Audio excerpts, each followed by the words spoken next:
आशीष जी। प्रभु दयालु, करुणा के साथ, कृपा के साथ, अनुग्रहकारी हमारा हर प्रार्थना सुनता है। और जहाँ 2 या 3 लोग इकट्ठे होते हैं, वहाँ वो आ जाता है। वहाँ आ जाता है। अगर भजन गाएँगे तो प्रसन्न होता है, प्रार्थना विनती करते हैं तो जैसा माँगते हैं वैसा करने के लिए वो तैयार हो जाते हैं, हमारा प्रभु। और हमको सिखाता है। आज का मन्ना देकर हमें तृप्त करता है, सामर्थ्य बल देता है। और वो पहले से ही दे दिया है, सामर्थ्य, बल और शक्ति, बुद्धि, ज्ञान के साथ उसकी पवित्र आत्मा, उसकी खुद की आत्मा जो परमेश्वर के साथ सदियों पहले से, हज़ारों सालों पहले से वो एक थे, एक ही परमेश्वर, पिता, पुत्र और पवित्र आत्मा। लेकिन कैसा पिता कितना बड़ा प्रेम रखता है संसार से हमसे, जो उसके हाथों से रचा और उसके काम को बिगाड़ दिया दुश्मन डेविल। और फिर से उस दोष से हमें निकालने के लिए, हमें पवित्र बनाने के लिए, भटके हुए उनको खोए उनको खोजने के लिए उसका एकलौता पुत्र को भेजता है। और वो सारा काम कर कर, पूरा कर कर, बलिदान अपने आप को चढ़ाकर फिर वो जाता है पवित्र आत्मा को भेजने के लिए, पिता से कहने के लिए। पवित्र आत्मा भी उसके स्थान को छोड़कर, परमेश्वर पिता के साथ रहने वाला छोड़कर हमारे लिए आ जाता है, ताकि हम अकेले नहीं पड़ जाए, कमजोर ना हो जाए, अनाथ ना हो जाए, भयभीत ना हो जाए। शक्ति, ताकत देने, हमें समझ देने, बुद्धि देने, विवेक को देने वो भी आ जाता है। सदियों से जो उसका निवास स्थान था, पिता परमेश्वर का, सीने से लगकर होता था, अलग होकर हमारे लिए आ जाता है और हमारे साथ रहता है, हमारे संग जाता है, जहाँ कहाँ हम जाते। तो हमें सब कुछ देता है और समझ भी देता है, समय का समझ। कल हम चर्चा कर रहे थे, कैसे समय में आज हम जी रहे हैं, कैसे समय में जी रहे हैं मसीह लोग। समझ है मसीह लोगों को, गैर मसीह लोगों के पास सब कुछ समय पर होता है, सब कुछ समय पर होता है। और हमें भी सब कुछ समय पर होता है, ये सिखा गया था, हम सीखे हैं सबोपदेशक पुस्तक में। मिलने के लिए समय है, बिछड़ने के लिए समय है, बोने के लिए समझ है, कटने के लिए समझ है, बनाने के लिए, खड़ा करने के लिए समझ है, तोड़ने के लिए समझ है, हर बात के लिए समझ है। लेकिन परमेश्वर के साथ समय बिताने के लिए क्या समय निकालते हैं? आज मसीह लोगों का, परमेश्वर के दास और दासी, परमेश्वर के अपने घराने में ये बहुत बड़ी समस्या है। परमेश्वर के घराने में रहते नहीं ज्यादा समय। तो घर बैठे तो कैसा होगा? इतना बुद्धि से जवाब देते हैं, घर बैठे से कैसे होगा? तो क्या होगा? घर छोड़कर सुबह को जाकर शाम तक भटकने से कुछ होगा? क्या होगा? परमेश्वर के साथ समय बिताने में कुछ नहीं होगा। अपने आप को संसार में भागने के लिए जाएंगे तो क्या फायदा हो रहा है? समय नहीं है। अच्छा, आपके पास समय नहीं है, लेकिन कैसे समय में जीते हैं इसका समझ है? कैसे समय में जी रहे हैं हम? क्या हम कल पढ़ रहे थे, यूहन्ना साहब, हमारे बड़े भैया बोलते थे कि हे छोटे बच्चों, हे लड़कों, समय को जानो और ऐसा करो। और रात बहुत बीत चुकी है, ये अंतिम घड़ी है, क्रिस्तु विरोधी आने पर है, और कई विरोधी निकल चुके हैं। एक आएगा, एक का जिक्र किया था, और साथ ही बोलता है कई क्रिस्तु विरोधी आ जाएंगे। अनेक, एक नहीं अनेक आएंगे। और तभी आ गए थे यूहन्ना के समय में ही, दूसरी सदी की 10-12 सालों में वो पत्री लिख रहे थे। सारे प्रेरितों का चला जाना हो गया था, गवाह बनकर, हतसाक्षी बनकर मार दिए गए थे। कुछ लोग जिंदा जला दिया गए थे, कुछ लोगों का तलवारों से काट कर हत्या किया गया था, कुछ लोगों को पथराव कर कर मार मार दिए थे, कुछ लोगों को क्रूसी पर, लेकिन उल्टा, जैसा यीशु मसीह को क्रूस पर चढ़ाए थे वैसा नहीं, मेरे स्वामी के समान नहीं, मैं उस काबिल नहीं हूँ, मुझे क्रूस पर चढ़ाओ लेकिन उल्टा चढ़ाओ, सर नीचे और पैर ऊपर। कितना कितना हिंसा किया गया था उन प्रेरितों के साथ जो यीशु मसीह के साथ थे, पहले कलीसिया को बनाए थे। किसको छोड़े हैं ये संसार? उस सारे भविष्यताओं जो यीशु मसीह के आने के लिए, मैसिया के आने के लिए बता रहे थे, भविष्यवाणी सुना रहे थे, पकड़कर एक एक को पत्थरों से मारकर भवन मंदिर में भाग जा रहे थे जकरिया साहब, तो द्वार में से पकड़े और मार मार कर हत्या कर दी। घुसने नहीं दे रहे थे मंदिर में, ताकि वो समझता था कि मैं मंदिर में जाऊंगा, भीतर बेरी के सिंगों को पकड़ूंगा तो ये लोग मुझे छोड़ छोड़ देंगे। वो जानते थे अगर ये मंदिर के भीतर जाएगा, बेरी के सामने जाएगा और वो सिंगों को पकड़ेगा तो वहां मार नहीं सकेंगे, तो मंदिर में प्रवेश करने से ही उसको मार कर खत्म कर दिए थे। यशायाह नबी, कुंवारी के गर्भ में परमेश्वर का पुत्र जन्मेगा, इम्मानुएल, राम दे दिया जाएगा, बताने वालों को आरी से काटा दिया गया था। किसको छोड़े हैं ये लोग? कल स्टेफनोस का बयान हम पढ़ रहे थे, प्रेरितों के काम 7 का 52 में। मिसिया के बारे में आने से पहले बताने वाले सबको मार दिए, और खुद मिसिया आए तो उनको भी क्रूस पर चढ़ाकर मार दिए। और कलीसिया को छोड़ा, कलीसिया को छोड़ा उन्होंने, संसार वाले। प्रेरितों के काम 8 का 1, प्रेरितों के काम 8 का 1, प्रेरितों के काम 8वां अध्याय, पहला वचन।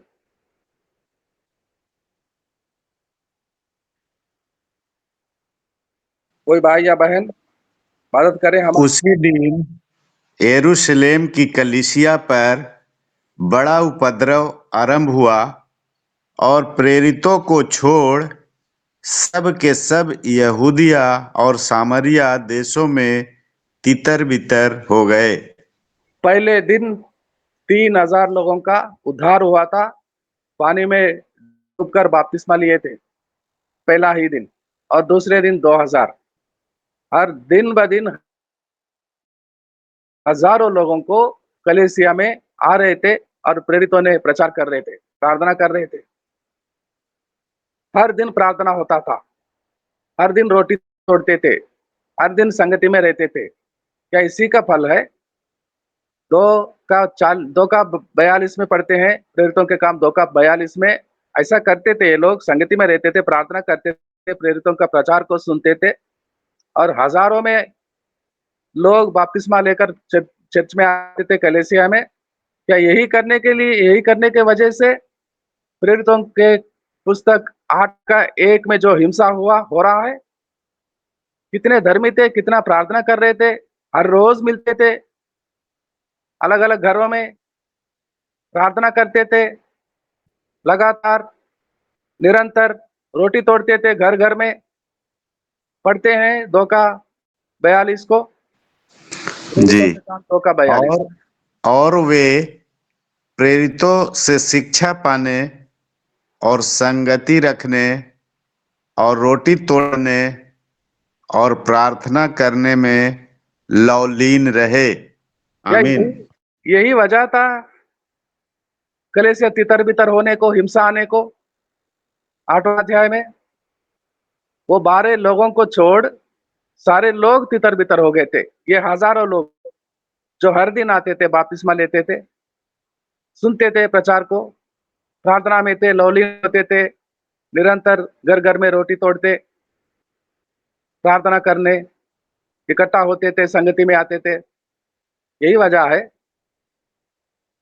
संसार, खुद मसीह आया बचाने के लिए, उद्धार देने के लिए, उसको नहीं छोड़ा। उसके बारे में बताने वाले भविष्यवक्ताओं को नहीं छोड़ा। करीब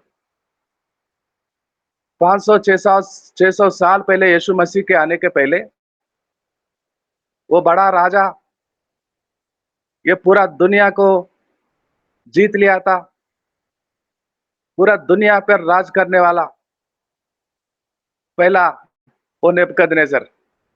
उसके बाद में कई राज आए हैं, रोमियो तक, ग्रेट ब्रिटेन तक, लेकिन पहला वो था जो सारे संसार पर अपना राज चलाने वाला। क्या धर्मियों को छोड़ा? वो आग के भट्टी में नहीं फेंका गया था तीनों को? क्या गुनाह था उनका? राजा, हम तेरे मूर्ति के सामने सर नहीं झुकाएंगे, हम हमारा पिता परमेश्वर का उपासना करना नहीं छोड़ेंगे, प्रार्थना करना नहीं छोड़ेंगे, तेरे इस मूर्ति को खुदा नहीं मानेंगे हम। क्या इन लोगों को पता नहीं था? आज्ञा निकल गई थी, कानून बन गया था, ऐसा नहीं करने से, मूर्ति के सामने सर नहीं झुकाएं तो उनको आग के भट्टी में फेंका दिया जाएगा। उनके आंखों के सामने आग की भट्टी जलना शुरू कर दिया गया था, उनके आंखों के सामने था। आखिर बार पूछता है राजा, बोलो अभी भी समय है, सर झुकाएंगे कि नहीं मेरे मूर्ति के सामने? बिल्कुल नहीं झुकाएंगे। आग के भट्टी के सामने खड़े होकर बयान दे रहे थे, गवाह दे रहे थे, नहीं झुकाएंगे हमारा सर। झुकेगा तो हमारा पिता परमेश्वर के सामने झुकेगा, तेरे सामने, तेरे मूर्ति के सामने बिल्कुल नहीं। कर जो करना है कर लो, हमारा परमेश्वर हमें बचाएगा। अगर नहीं भी बचाया तो हम हमारे जान देने के लिए, जल जाने के लिए तैयार हैं। तो क्या हुआ था? छोड़ दिया? ठीक है, तुम अपना पिता के सामने ही सर झुकाओ, ठीक है। छोड़ दिया था, जाने दिया था इन लोगों को, फेंका दिया गया था ये लोग धर्मी जन। किसके कारण? सच्चा परमेश्वर को जानने के कारण और किसी के सामने सर नहीं झुकाने के कारण।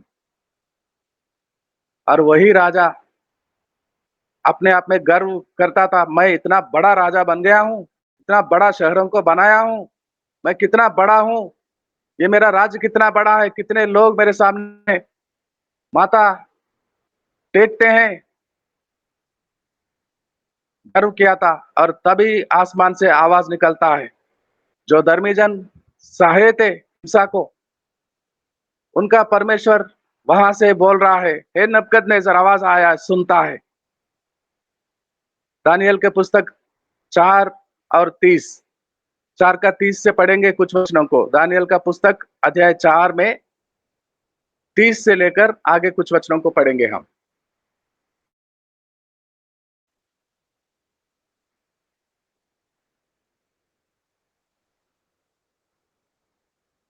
कोई भी भाई बहन पढ़े, मदन जी पढ़े कृपया।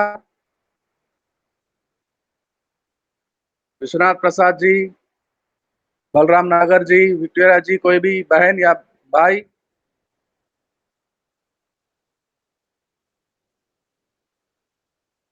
कहाँ खो गए हैं सब लोग? क्या वह बड़ा बड़ा बेबीलोन नहीं है जिससे मैं ही ने अपने बल और सामर्थ्य से राज निवास होने को और अपने प्रताप को बड़ाई के लिए बसाया है।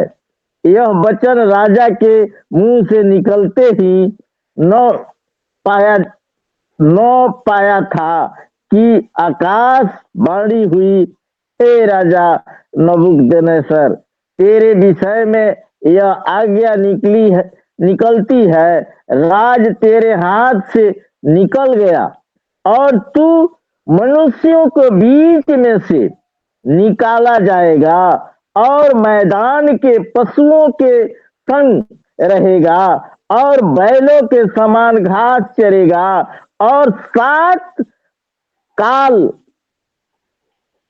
काल तुझ पर बीतेंगे तब तक कि तू न जान ले। गधा बन गया था। ठीक है, ठीक परंतु ठीक ठीक है, ठीक है पास्टर जी, ठीक है। वो सारे अध्याय को आखिर तक पढ़ते हैं तो परमेश्वर नाम लेकर उसको दंड सुनाता है। क्या गर्व करता है? अपने आप को बड़ा समझता है? अगर स्वर्गलोक निर्णय करेगा तो एक ही पल में तेरे राजगद्दी उलट पलट हो जाएगा। गधा बन गया था वो। 7 साल, 7 काल का मतलब 7 साल उसमें पड़ा था, जानवर के समान, जानवर के समान। क्या ये लोग आग के भट्टी में फेंके जाने वाले, ऐसा कुछ कहा, प्रार्थना किया था उन्होंने? हे परमेश्वर, देखो ये कितना सता रहा है हमें, इसके साथ न्याय करो, इसको निकालो, कोई अच्छा धर्मी राजा को लेकर आओ। अधर्म से, पाप से, दुष्टता से भरा हुआ इस संसार में कौन नेक और धर्मी राजा आएगा? और कैसे आने देते? और एक आया मसीह,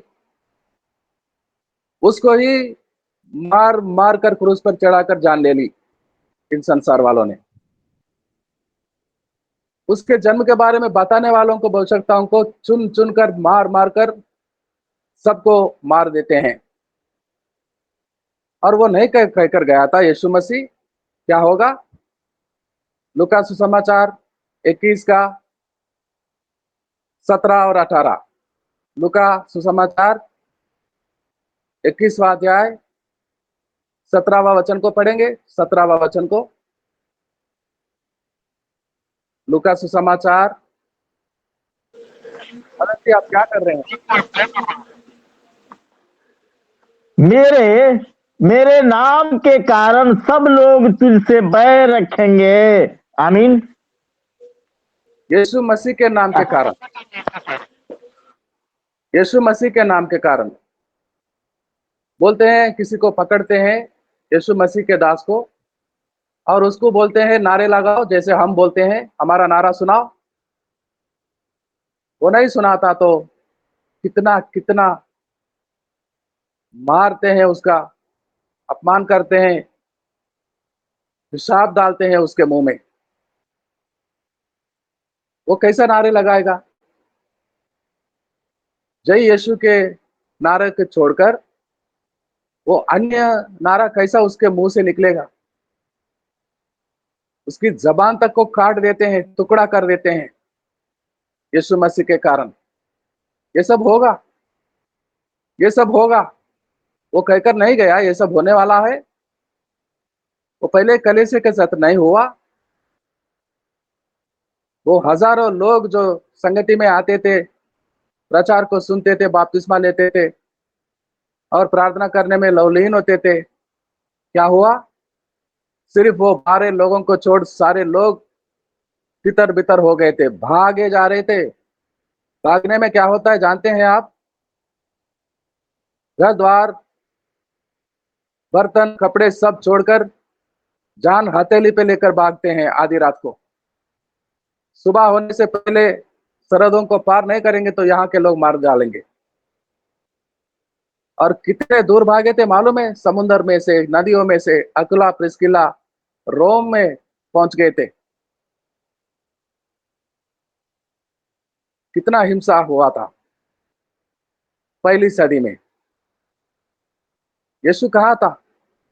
जहां पढ़ रहे थे आप 21 का 28 को पढ़े अभी, लूका समाचार 21 का 28 को पढ़ेंगे पास्टर जी।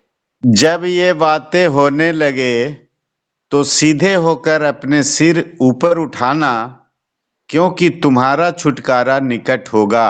आमीन। ये सब होने लगेंगे तो यीशु क्यों ऐसा नहीं कहा जो आज कुछ लोग, मसीह लोग अपने आप को कहते हैं, करते हैं, नारे लगाते हैं? ये राज्य उलट पलट हो जाए।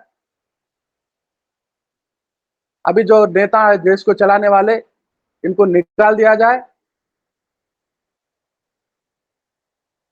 कोई अच्छा धर्मी नेक नेता आए, ऐसा कहने को बोला है यीशु मसीह। यीशु मसीह बोल रहा है ये सब होने लगेंगे, ये सारे काम होने लगेंगे, शुरू होगा सताव दबाव कलीसिया पर आएगा। और तुम अपने सर ऊपर, अपने निगाहें ऊपर कर लो, जहां से तुम्हारा छुटकारा आएगा वहां वो तैयार हो रहा है प्रकट होने के लिए, वापस आने के लिए दुनिया में। इस दबाव, सताव, क्लेशों वाली, समस्या वाली, दुष्टता से भरा हुआ इस संसार में से हमें निकालने के लिए आ रहा है। ऐसा क्यों नहीं कहा होगा कि नारे लगाओ, धरने पर जाओ, मुर्दाबाद करो, डाउन डाउन करो उसका, जो हमारा देश का नेता है, नाम लेके बोलते हैं उसको गद्दी से निकाल दिया जाए। कौन आएगा? कौन आएगा? कौन है? जितने भी है वो सब यहीं के हैं। वो नहीं तो उससे बढ़कर कोई आएगा, कठिन कानून को चलाने वाला। अरे जो राजा है, जो नेता आज है, वो प्रभु की इच्छा है। पिलातुस उसको क्या जवाब दिया था? ये यीशु नाजरी अपने आप को क्या समझता है? जवाब क्यों नहीं देता है? सर लटका कर मौन क्यों होते हो? क्यों मुंह नहीं खोलते हो, जबान नहीं खोलते हो? जवाब दो। तू नहीं जानता कि मैं अगर हो सके तो तुझे छोड़ सकता हूं और दंड भी दे सकता हूं? क्या मेरे अधिकार को नहीं जानता? हे पिलातुस, तू कौन है? यदि मेरे पिता नहीं चाहता तो यहां तक तू नहीं आता। और राजा कैसर का निर्णय नहीं था पिलातुस को गवर्नर बनाकर यहूदा में भेजना। स्वर्गलोक का निर्णय हो गया था। जैसा नेबुकदनेस्सर को समझ में आ गया था बाद में, वो सारे मुल्कों को खत लिख कर भेजता है, मैं नहीं, वो राजा है, वो राजा है जो आकाश में रहता है, स्वर्गलोक में, परलोक में रहता है और सारे धरती के राज्यों को पालन वही करता है। मैं तो निमित्त मात्र हूं। मैं गधा बन गया था, मैं घास को चाट रहा था, उसमें पड़ा हुआ था, मैं जानवर बन गया था। और फिर से मेरे मुझ पर दया करने वाला वही है परमेश्वर, वही सबका राजा है, न्याय करने वाला वो। और हमें ये हिंसा सहने के लिए यीशु कहकर गया, सो हम सहेंगे, कोई कंप्लेंट नहीं करेंगे हम। मैं कल ही सुबह सुबह को गया था, हिंदी डिवोशन पूरा करते करते पूरा भी नहीं हुआ था, और कुछ समय से मुझे लेने वाले, बहुत दूर जाना था, 300 किलोमीटर से ज़्यादा, और वहाँ गया, यही वचनों को प्रचार करता था, और आखिर में प्रार्थना करने को बोला। तो लोगों के पास बुद्धि, समय, जो सुनते हैं, सुनने के बाद भी प्रार्थना वही करते हैं जो पहले से आदी बन गए हैं। बोलते हैं मोदी साहब को गद्दी निकाल, परमेश्वर इसको, ये हमें नहीं चाहिए, इसको निकाल दे। अरे कैसा प्रार्थना कर रहे हैं आप? कैसा प्रार्थना कर रहे हैं? यूहन्ना का खात्मा हो गया था, सर नहीं मिला था, सर के नीचे वाला वो बॉडी मिल गया था। यूहन्ना के चेलों ने जाकर संस्कार कर कर सीधा यीशु मसीह के पास जाते हैं और बताते हैं यूहन्ना साहब का खात्मा हो गया है, मार दिया है वो राजा। मुंडी बच गई थी, सर नहीं। यीशु ने क्या कर सकता था? हृदय के घर में जाकर नारे नहीं लगा सकता था? रिश्ते में भाई था, 6 महीना बड़ा था, और गुरु भी था, बपतिस्मा जो दिया था यूहन्ना यीशु मसीह को। क्या यीशु मसीह के पास ग्रैटिट्यूड नहीं था अपने गुरुजी के लिए? क्यों आवाज नहीं निकाला था यीशु ने? अगर एक नारा देते तो हजारों लोग यीशु के पीछे जाते, क्योंकि यीशु खाना दे रहा था उनको। एक बार 5,000 पुरुष, और एक बार 4,000 पुरुष, और भाई बहन बच्चे बड़े कितने लोग, और सैकड़े लोग हर रोज जिस गांव में जाते थे, जिस क्षेत्र में जाते थे, सारे लोग चंगे हो जाते थे। क्या एक बार नारा लगाते तो हजारों लोग जाते हृदय के घर के सामने? क्या हाल हो सकता था उसका? क्यों ऐसा नहीं करते यीशु? अकेले में क्यों जाते प्रार्थना करने किसी सुनसान जगह में? यीशु अपने समय में इन सबके साथ न्याय करने के लिए आ रहा है, और तब तक हमें सहना है। कलीसिया को सहना सिखाया परमेश्वर, और मारने वालों को, सताव करने वालों को,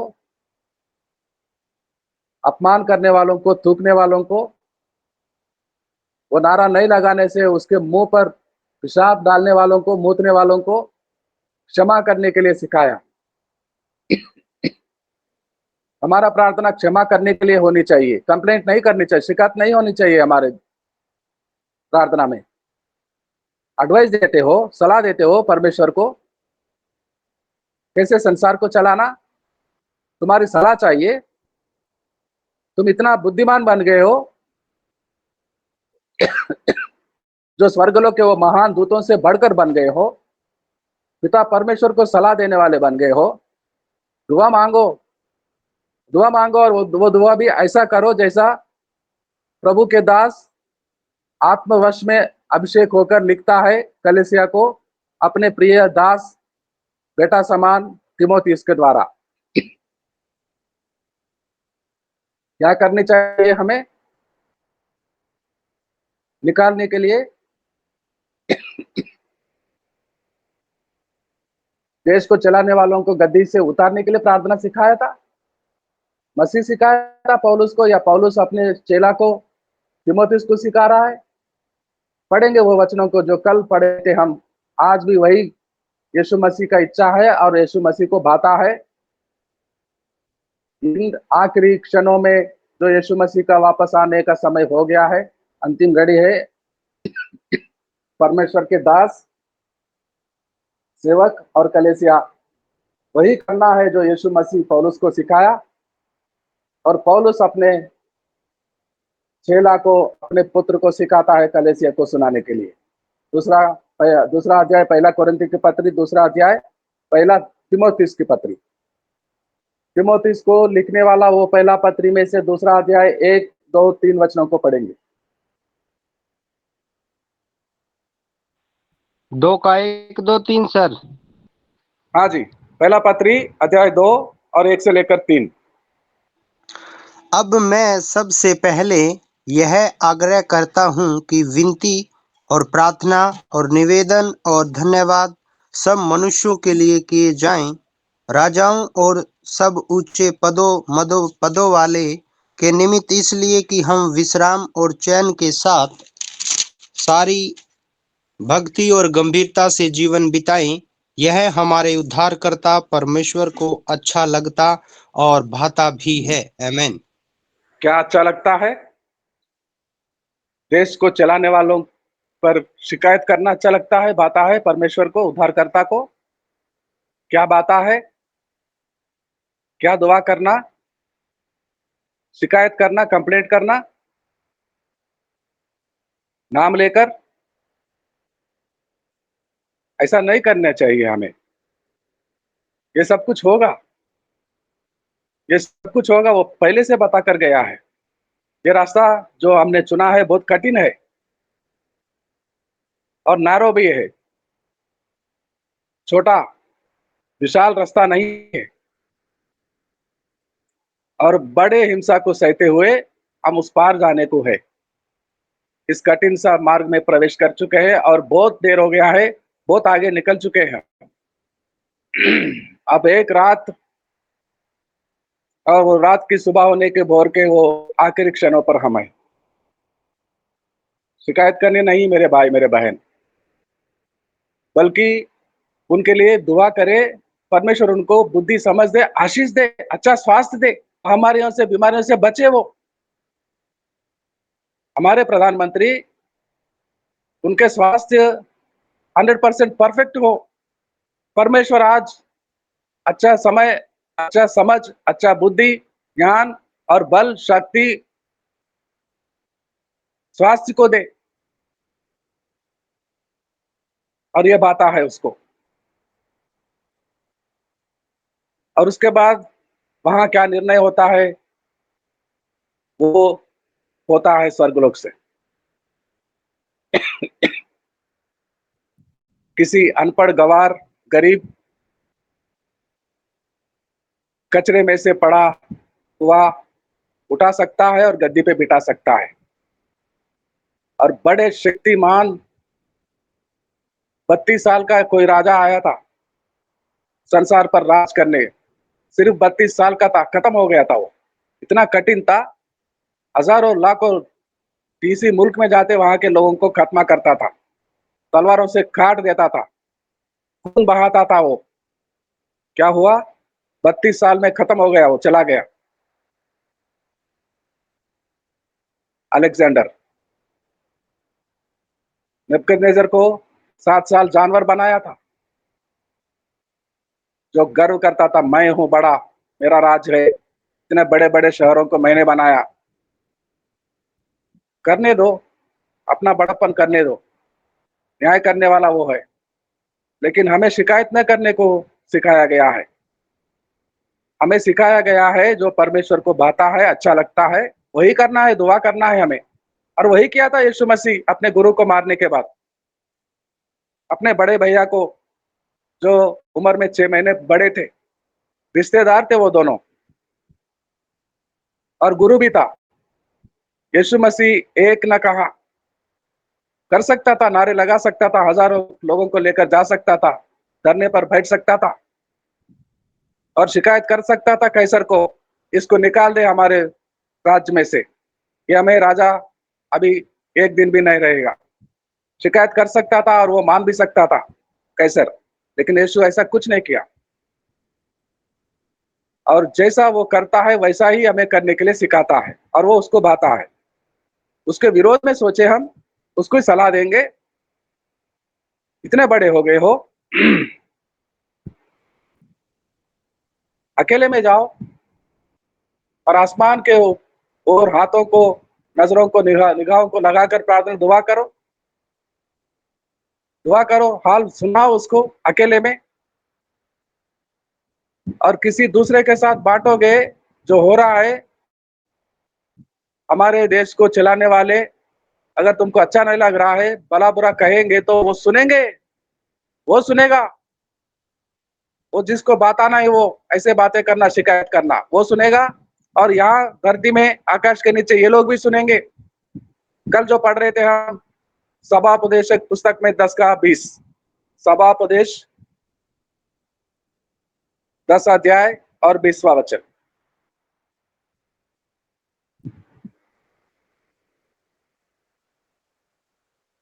पढ़िए भाई।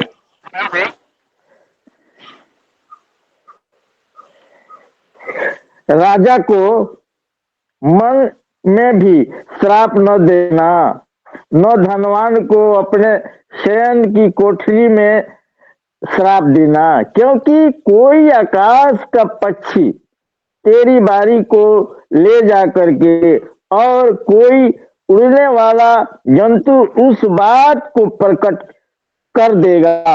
आमीन आमीन आमीन। कैसे कैसे समाचार जाता है। हम एक दूसरे के साथ ऐसे बातों को बांटेंगे, चर्चा करेंगे जो हो रहा है।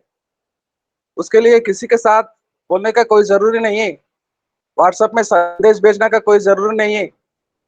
मन में भी सोचना गलत है। मन में दुआ करो उनके लिए, लेकिन उनके खिलाफ मत सोचो, उनके विरोध में मत सोचो। समाचार ले जाने वाले कई उपाय उनके पास हैं, व्हाट्सएप को पढ़ते हैं वो लोग। यहाँ तक के हम फोन में किसी के दूर दूर के लोगों के साथ क्या बातें कर रहे हैं नॉर्मल फोन कॉल में, वो भी सुनते हैं वो लोग। ऐसा टेक्नोलॉजी आ गया है। और कल हम चर्चा कर रहे थे, ट्विटर का आइकॉन होता है किसी पक्षी का रूप में। तो आकाश के पक्षी तैयार है, हमारे समाचार को ले जाकर उनको सुनाएंगे। क्या जरूरत है मन में भी सोचना। और किसी धनी धन इकट्ठा दुष्ट लोग करते हैं। क्यों करते हैं जानते हैं आप? नहीं सिखा रहा था इसी पुस्तक में सभोपदेशक? वो धर्मी लोगों को देने के लिए वो धोखे पे धोखा कर कर धन को इकट्ठा करते हैं, और एक दिन आता है वो सारा धन गरीबों में बांट दिया जाता है, धर्मी जनों में बांट दिया जाता है। करने दो इकट्ठा, निंदा मत करो।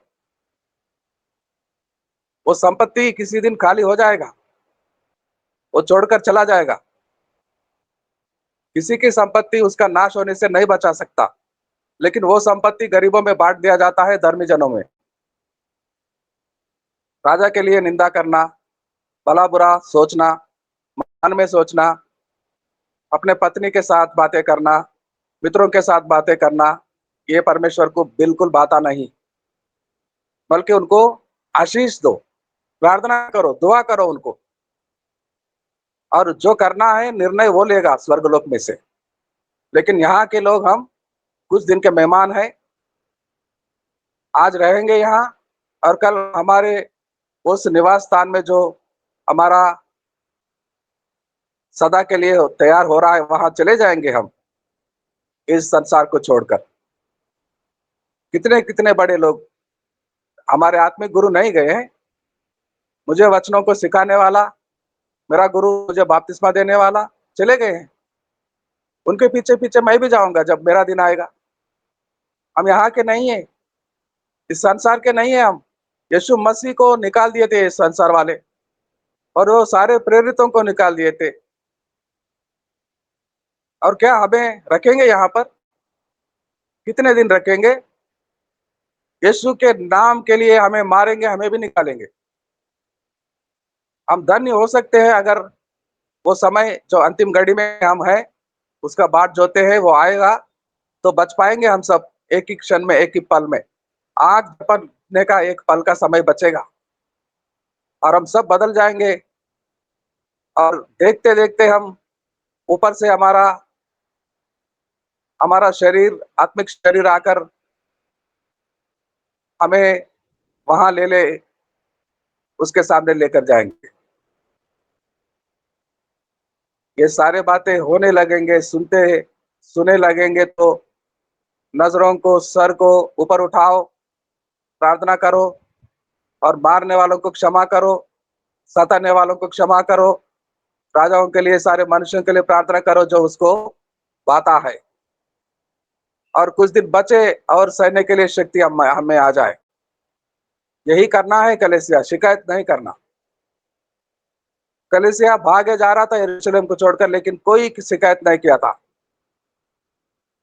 ये हिंसा को रोक दे परमेश्वर।